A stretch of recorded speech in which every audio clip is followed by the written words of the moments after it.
من الشيطان الرجيم بسم الله الرحمن الرحيم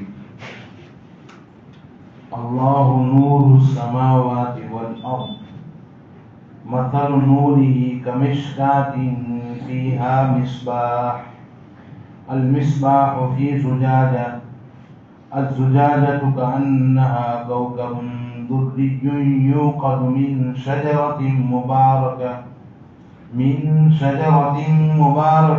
زيتونة لا شرقية ولا غربية يكاد زيتها يضيء ولو لم تمسسه نور على نور يهدي الله لنوره من يشاء ويضرب الله الأمثال للناس والله بكل شيء عليم. آگے کی آیات میں یہ بتلایا گیا تھا کہ اللہ تعالیٰ نے آیات بینات نازل فرمائی، واضح آیات. قرآن کریم کی آیات نور ہے چونکہ اللہ کا کلام ہے، اور ظاہر بات ہے کہ اللہ کا کلام جب اللہ تعالیٰ نورانی ہے تو نور مطلق ہے، تو پھر اللہ کا کلام بھی نور ہوگا، نور مطلق ہوگا. اس لیے اللہ تعالیٰ کے نور کی مثال بیان کرتے ہیں جو مومن کے دل میں. چنانچہ قرآن میں فرمایا گیا وَأَنزَلْنَا إِلَيْكُمْ نُورًا مُبِينًا، ہم نے آپ کی طرف نور مبین کو نازل فرمایا. اور امام غزالی رحمۃ اللہ تعالی علیہ فرماتے ہیں نور کی حقیقت یہ ہے جو بذات خود ظاہر ہو اور دوسروں کو ظاہر کرنے والی ہو. بذات خود بھی ظاہر ہو، نور کے معنی روشنی کے آتے ہیں، خود بھی ظاہر ہو اور دوسری چیزوں کو بھی روشن کرنے والی ہو، اس کو نور کہتے ہیں. اللہ جل شانہ کی اصل میں صفت ہے، اللہ تعالیٰ خود ظاہر ہے اور جو چیز ہے اس کے علاوہ اللہ تعالیٰ کے علاوہ اس کو اللہ تعالیٰ ظاہر کرنے والے ہیں. قرآن کریم میں پہلی آیت میں فرمایا اللہ نور السماوات والارض، اللہ تعالیٰ آسمان اور زمین کا نور ہے. یعنی آسمان و زمین میں جو بھی نور ہے وہ سب اللہ تعالیٰ کا عکس ہے، وہ اللہ تعالیٰ کی وجہ سے ہے.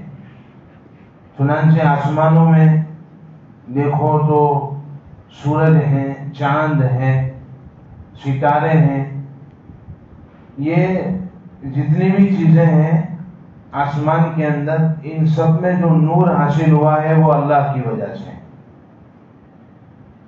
اور زمین میں جو نور ہے وہ بھی اللہ کی وجہ سے ہے. زمین میں نور کس کا ہے؟ انبیاء کا، اولیاء کا. اولیاء کرام موجود ہیں، انبیاء کرام موجود تھے، ان کا نور. اور اولیاء کرام کا نور، علماء کا نور، مومنین کا نور. مومنین کا بھی ایک نور ہوتا ہے. تو یہ آسمان و زمین کا جو بھی نور ہے وہ سب اللہ کی طرف سے ہے. جیسے کہ سورج کا نور ہوتا ہے، روشنی ہوتی ہے، تو چاند کے اندر اس کا عکس پڑتا ہے اور چاند بھی روشن ہو جاتا ہے. تو چاند کی روشنی اصل میں یہ سورج کی روشنی ہوا کرتی ہے. ایسے ہی یہ سب چیزیں ہیں، ان تب میں روشنی اللہ کی وجہ سے ہے، اللہ کے نور کی وجہ سے ہے. اس لیے کہا گیا اللہ نور السماوات، اللہ نور السماوات والارض. اب اللہ تعالیٰ نے بندوں کے دلوں میں جو ہدایت کا نور رکھا ہے اس کی مثال بیان کرتے ہیں. جو اللہ تعالیٰ نے انسان کو دیا ہے، مومنین کو دیا ہے، خاص کر کے اس کے نور کی مثال بیان کرتے ہیں۔ ہمارے دلوں میں نور موجود ہے، اللہ نے مومنین کے دلوں میں نور رکھا ہے، چنانچہ ہم لوگ اس نور کی روشنی میں بعض چیزیں دیکھتے ہیں تو ہم کو نظر آتا ہے کہ یہ خدا نہیں ہے، اور ظلمت کافروں کو دی ہے، اس ظلمت میں ان کو نظر نہیں آتا، اس لیے بعض چیزیں ان کو خدا نظر آتی ہیں۔ وہ بت کی پوجا کرتے ہیں، اپنے ہاتھوں سے بنائے ہوئے بتوں کے سامنے جھکتے ہیں۔ مسلمان نہیں جھکتا، کیونکہ مسلمان کو اللہ نے نور عطا فرمایا ہے، اس نور کی روشنی میں اس کو نظر آتا ہے، ہدایت ملی ہوئی ہے کہ یہ میرا رب نہیں ہے، اور ظلمت میں ان کو ہدایت نہیں ملی، ظلمت ہے، ان کو نظر نہیں آتا، اس لیے وہ اس کی پوجا کرتے ہیں۔ تو یہ نور جو اللہ نے عطا فرمایا ہے اس کی مثال بیان کرتے ہیں۔ مثل نورہ کمشکاۃ فیہا مصباح، نور ہدایت کی مثال ایسی ہے جیسے کہ ایک تاقچہ ہے جس میں چراغ ہے، ایک تاقچہ ہو جس میں چراغ ہو، المصباح فی زجاجہ، اور چراغ بھی کندیل میں جو کانچ کی ہے بنائی گئی صاف شفاف، اور وہ کندیل کیسی ہے؟ الزجاجۃ کأنہا کوکب دری یوقد من شجرۃ مبارکۃ زیتونہ، اور وہ تاقچہ بھی ایسا گویا کہ روشن ستارہ ہو، جیسے ایک ستارہ چمک رہا ہو، ایسے وہ کانچ اور کندیل جو ہے، کانچ کی کندیل وہ بھی صاف شفاف، ایسی گویا کہ وہ ستارہ ہی ہے، خود چمک رہی ہے، اس میں چراغ ہے۔ اور چراغ بھی جلایا گیا ہے کس سے؟ گیس تیل سے نہیں، پیٹرول سے نہیں، بلکہ یوقد من شجرۃ مبارکۃ زیتونۃ، جلایا گیا اس کو مبارک درخت سے، یعنی زیتون کے درخت سے، زیتون کے تیل سے اس کو جلایا گیا ہے۔ اور زیتون کا درخت بھی ایسا لا شرقیۃ ولا غربیہ، نہ مشرق میں کوئی آر ہے نہ مغرب میں کوئی آر ہے، یعنی ایسی جگہ کے اوپر پہاڑوں کے درمیان میں واقع نہیں ہے کہ سورج جب اگتا ہے تو اس پر روشنی نہ آوے، اور یا ڈوبتا ہے تو روشنی نہ آوے، مغرب میں کوئی آر ہو تو، بلکہ چٹیل میدان میں ہے، اس لیے سورج اگے گا تو بھی اس پر دھوپ پڑے گی، اور سورج ڈوبے گا تو بھی دھوپ پڑے گی۔ اور ایسے زیتون کا جو پھل ہوتا ہے اس سے جو تیل نکلتا ہے وہ بہت شفاف ہوتا ہے، جس میں دھوپ نہ آتی ہو۔ تو ایسا زیتون کا بھی مبارک درخت، اور پھر یہ ایسا درخت کہ جس میں دھوپ برابر آتی ہو، آتے وقت بھی اور جاتے وقت بھی، اس پر سایہ نہ آتا، گویا کہ یکاد زیتھا یضیء، گویا کہ اس کا تیل خود بخود ابھی روشن ہے، یعنی جلا ہوا ہے، گویا کہ روشنی پیدا کر رہا ہے، جل اٹھا ہے۔ وَلَوْ لَمْ تَمْسَسْهُ نَارٌ، اگر جو اس کو آگ نے چھویا نہیں ہے، نور علی نور، پھر آگ لگا دیں تو پہلے خود چمک تھی اس میں، اور آگ لگا دی تو روشنی ہی روشنی ہو گئی۔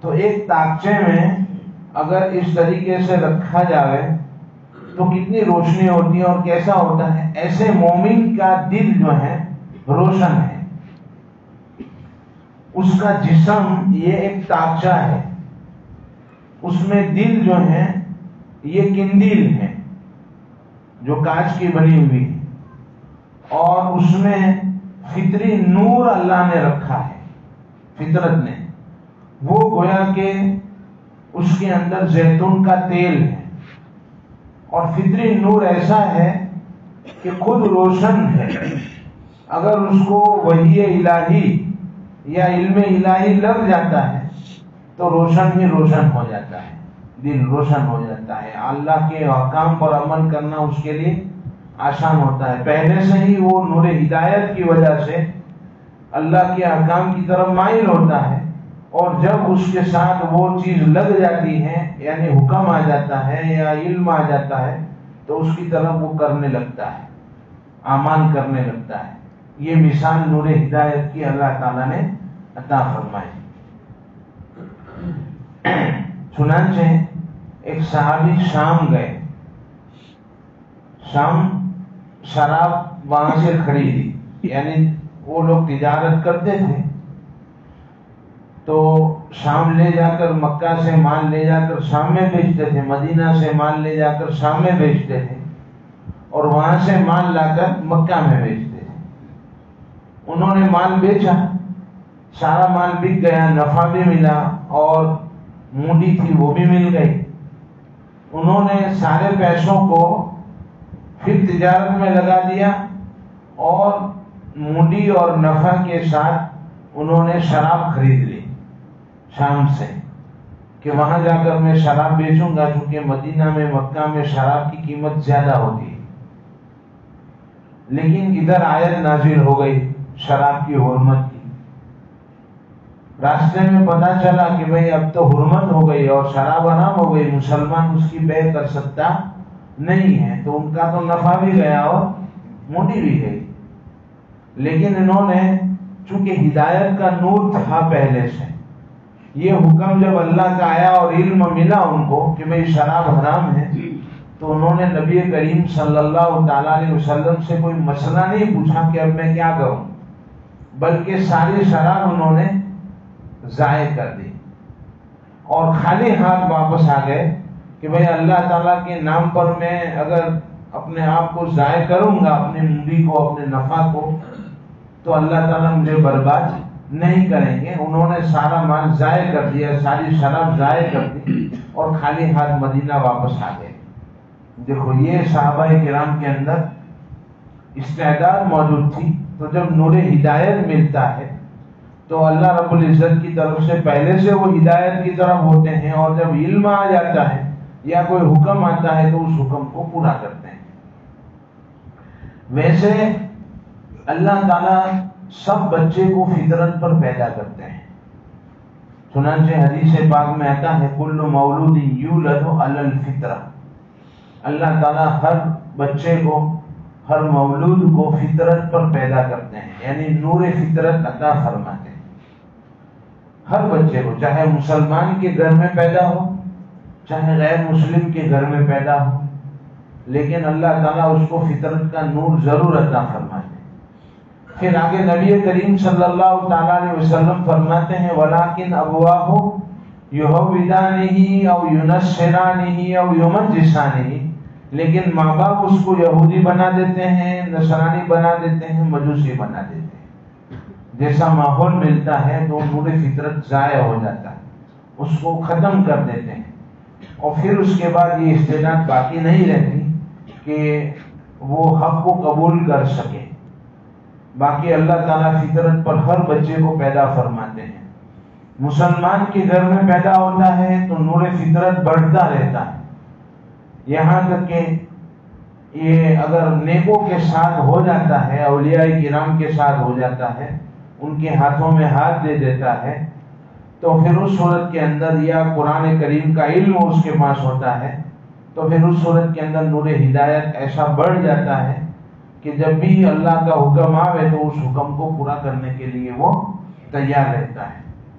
نور علی نور، پہلے سے نور موجود تھا، نور فطرت، اور پھر ہدایت اور مل گئی تو نور علی نور ہو گئے۔ بعض حضرات فرماتے ہیں، جیسے کہ حضرت عبداللہ ابن عباس رضی اللہ تعالیٰ عنہ نے کعب احبار سے پوچھا کہ یہ مثال کس کی ہے۔ کعب احبار بڑے عالم تھے، تورات کے بھی اور انجیل کے بھی، یہود تھے پہلے، ان کو تورات اور انجیل کا علم تھا، بعد میں اسلام لے آئے تو قرآن کا بھی علم ہوا ان کو۔ تو ان سے پوچھا کہ بھئی تمہاری پچھلی کتابوں میں یہ مثال بیان کی گئی ہوگی تو یہ کس کی مثال ہے؟ تو فرمایا کہ نبی کریم صلی اللہ علیہ وسلم کے دل کی مثال ہے، آپ کے قلب مبارک کی مثال ہے۔ تمام مومنین کے لیے نہیں ہے، بلکہ آپ کے قلب مبارک کی مثال بیان کی گئی ہے۔ آپ پہلے سے نور تھے، آپ کو جو نور عطا فرمایا گیا وہ پہلے سے نور ہے، آپ تو یعنی ایک نور عطا فرمایا گیا آپ کو اللہ تعالیٰ کی طرف سے، اور پھر یہ اور مزید اللہ کی طرف سے نور، تو نور علی نور ہو گیا۔ چنانچہ آپ صلی اللہ تعالیٰ علیہ وسلم کی عمر کچھ بڑی ہو گئی، آپ کچھ کھیلنے کودنے کے قابل ہو گئے، کچھ بڑے ہو گئے، تو پھر حضرت جبرائیل امین علیہ السلام آئے، آپ کا سینہ چاک کیا، زمزم کے پانی سے دھویا اور اس میں نور رکھا گیا۔ تو پہلے سے نور فطرت تو تھا ہی، یہ نور رکھا گیا۔ آپ صلی اللہ تعالیٰ علیہ وسلم کے پیدا ہونے سے پہلے اور پیدا ہونے کے بعد بہت سے واقعات رونما ہوئے، جس کو معجزہ نہیں کہہ سکتے بلکہ اس کو ارہاسات کہتے ہیں۔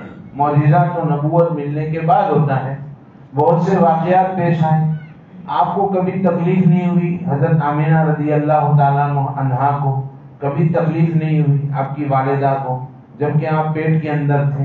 جبکہ حمل ٹھہرتا ہے تو تکلیف ہوتی ہے، وامٹ ہوتی ہے، قے ہوتی ہے، دوسری چیزیں ہوتی ہے، ڈاکٹر کے پاس جانا پڑتا ہے، لیکن ایسی کوئی تکلیف ان کو نہیں ہوئی آپ صلی اللہ تعالیٰ علیہ وسلم کی وجہ سے۔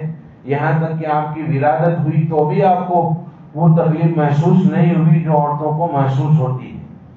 اور آپ پیدا ہوئے تو شام تک ایک نور پھیل گیا، وہاں مکہ سے لے کر شام تک کا ایک نور پھیل گیا، جس کے اندر حضرت آمینہ نے بہت سی چیزوں کو دیکھا۔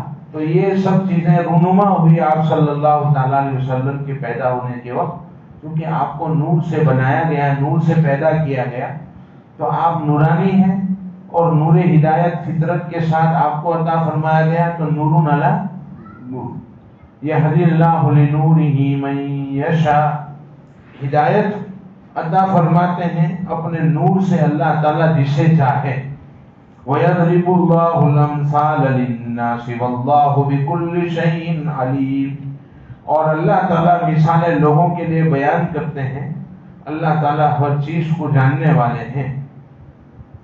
فِي بُيُوتٍ أَذِنَ اللَّهُ أَن تُرْفَعَ وَيُذْكَرَ فِيهَا اسْمُهُ، ان گھروں میں یہ رہتے ہیں جن کی تعظیم کا حکم دیا گیا ہے۔ یہ نور والے کہاں ملیں گے؟